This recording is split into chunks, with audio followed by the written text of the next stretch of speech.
In the previous lesson, what we did was spend some time talking about the various different alliance structures that existed leading up to the First World War. And really, this signifies one of the ways in which a event that was relatively localized, still a very large diplomatic event, but a relatively localized event, results in a major world war, the first of these two world wars that we explore. And so the next part of this, concerning the causes of the First World War, revolve around the rise of Germany and the shifting power dynamics that results in the rivalry between Great Britain and Germany in terms of their military, in terms of their naval capabilities. That is one of the things that really creates a development of competition between both of these two countries.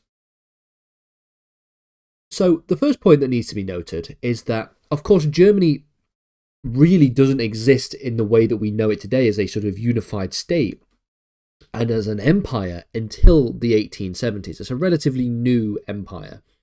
And so the creation of Germany takes place after the Franco-Prussian War. The Franco-Prussian War takes place between 1870 and 1871, and from the Franco-Prussian War, Germany would emerge both unified and industrially advanced. This abruptly alters the power structure quite quickly, in quite a sudden move, with a lot of different things being disrupted. You've got firstly the work and diplomacy of Bismarck, but then you have an increasingly aggressive Kaiser Wilhelm II, who will be more and more, we'll see more and more in this picture later on. But this abrupt shift, this abrupt alteration of European power structures does unsettle Great Britain, and it does unsettle long-standing powers, the other long-standing powers, countries like France, for example.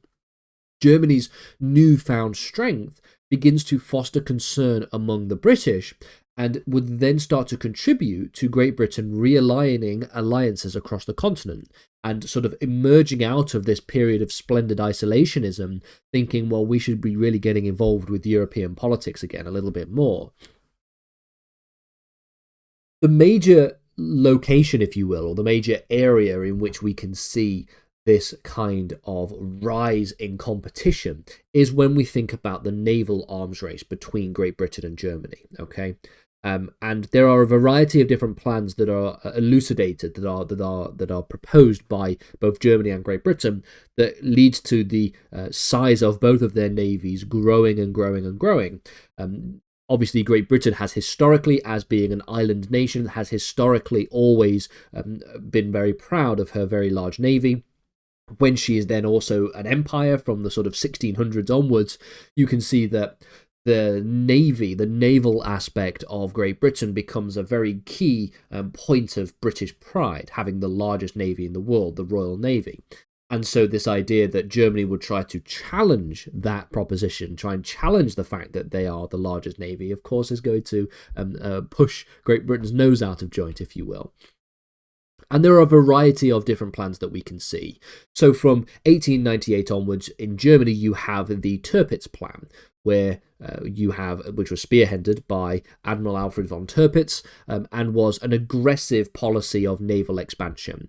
And what this did was lead to the enactment of a number of what were known as naval laws. The naval laws were passed in 1898, in 1900, in 1908, and in 1912.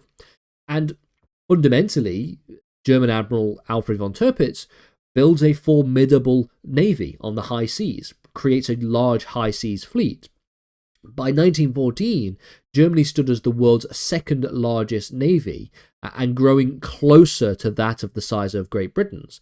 By 1914, Germany had a navy about 60% the size of Great Britain's, which is worrying given just how dominant Great Britain has historically been in terms of her navy. By contrast, Britain opted for a two-power standard. Essentially, Britain had long maintained a navy that was at least as powerful as the next two strongest navies combined. And that was sort of her idea of where she wanted to be as a naval force.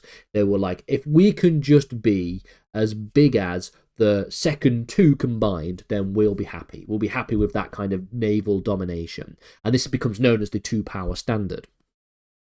But the launch of the HMS Dreadnought in 1906 reset a number of these naval standards because it rendered all previous battleships that existed to be obsolete. And this meant that there needed to be a new arms escalation, and there had to be a new arms race associated with it because the HMS Dreadnought was just so advanced.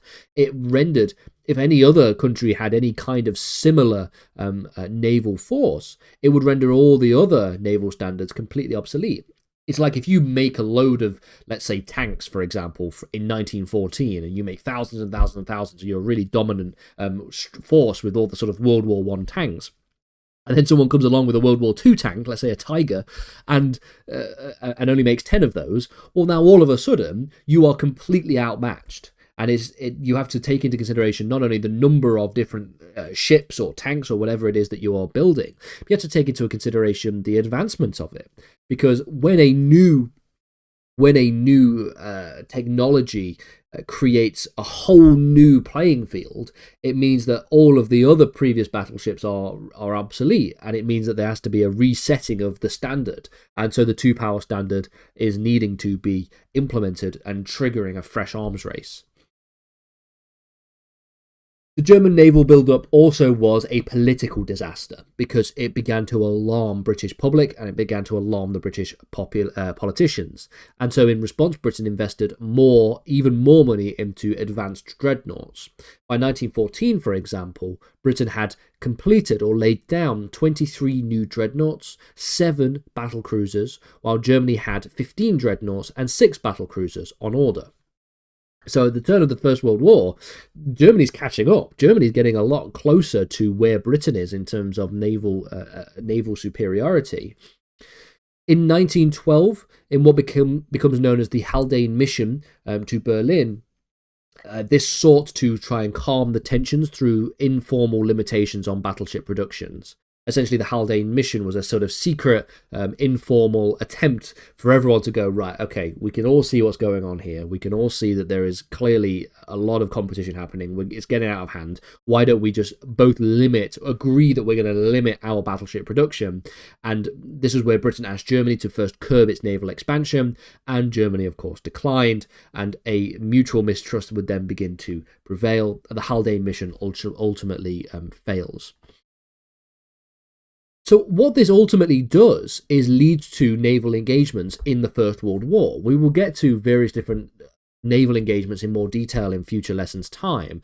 But what I want to just do here at the end of this lesson is just provide a couple of examples of naval engagements that we will talk about in future lessons and give you an indication that it is this kind of naval competition that existed prior to World War I that informs the kinds of battles that we see during World War I. So things like, for example, the Battle of Heligoland Bight in August 1914 is where we see British forces ambush and severely damage German patrols with over 700 German casualties. And then, of course, the largest naval clash of the war, one of the largest naval battles in all of history, takes place between May and June 1916, the Battle of Jutland. It ended indecisively. Both sides claimed that they had won. Britain lost more ships and lives, but they ultimately retained control of the North Sea and maintained its blockade. But Germany, again, came out better in terms of the amount of loss, but the blockade continued on Germany, which, of course, would have dramatic consequences in the future. And this is the point to make that this sort of Anglo-German rivalry, especially when we're thinking about the Navy, was more than just military posturing. It was more than just puffing each other's chests. It actually embodied a competing vision of global power and prestige, and actually resulted in genuine major efforts associated with the war effort. And so the naval power race and the sort of diplomacy and the military actions that came as the result of this all are informed by each other. Britain's aggressive naval response and alignment with rivals heightened German isolation, which of course is all going to contribute to a geopolitical nightmare that begins to take place in 1914.